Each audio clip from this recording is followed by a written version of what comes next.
মুসলমানদের নামাজে যোগ দেওয়ার জন্য নির্দিষ্ট পদ্ধতিতে মুসল্লিদের আহ্বান জানানোকে আজান বলা হয়। ইসলাম ধর্মে দৈনিক 5 বার নামাজের জন্য আহ্বান করা হয়। হযরত মুহাম্মদ সাল্লাল্লাহু আলাইহি ওয়াসাল্লাম মদিনায় আজানের প্রবর্তন করেন।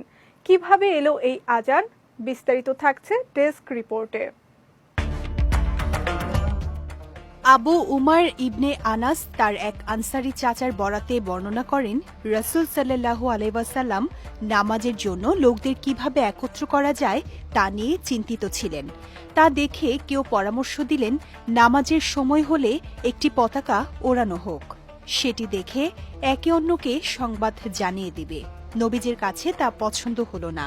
কেউ কেউ প্রস্তাব করল, ইহুদিদের মতো সিংহাধ্বনি দেয়া হোক। প্রিয় নবী সেটাও পছন্দ করলেন না। কেউ কেউ ঘণ্টাধ্বনি ব্যবহারের প্রস্তাব করলে তিনি বলেন, ওটা খ্রিস্টানদের রীতি।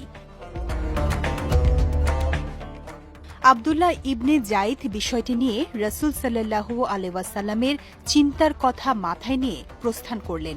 এরপর আল্লাহর পক্ষ থেকে স্বপ্নে তাকে আজান শিখিয়ে দেয়া হল। পরদিন ভোরে তিনি রাসূল সাল্লাল্লাহু আলাইহি ওয়াসাল্লামের কাছে গিয়ে বিষয়টি জানিয়ে বললেন, হে আল্লাহর রাসূল, আমি কিছুটা তন্দ্রাচ্ছন্ন ছিলাম। এমন সময় এক আগন্তুক এসে আমাকে আজান শিক্ষা দিলেন। একইভাবে ওমর খাত্তাব রাদিয়াল্লাহু তাআলা আনহু ২০ দিন আগেই স্বপ্নযোগে আজান শিখেছিলেন, কিন্তু তিনি তা গোপন রেখেছিলেন। আব্দুল্লাহ ইবনে যায়েদের স্বপ্নের বৃত্তান্ত বলার পর তিনিও তার স্বপ্নের কথা নবী সাল্লাল্লাহু আলাইহি ওয়াসাল্লামকে জানালেন। নবীজি বললেন, তুমি আগে বললে না কেন? ওমর খাত্তাব বললেন, আব্দুল্লাহ ইবনে যায়েদ এ নিয়ে আমার আগেই বলে দিয়েছেন, এজন্য আমি লজ্জিত। রাসূল সাল্লাল্লাহু আলাইহি ওয়াসাল্লাম বললেন, বিলাল ওঠো।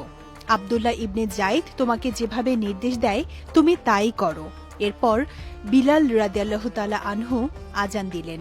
আবু বিশর রাদিয়াল্লাহু তাআলা আনহু বলেন, আবু উমায়ের আমার কাছে বর্ণনা করেছেন, আনসারদের ধারণা আব্দুল্লাহ ইবনে যায়েদ ওই দিন অসুস্থ না থাকলে নবীজি তাকেই মুয়াজ্জিন নিযুক্ত করতেন।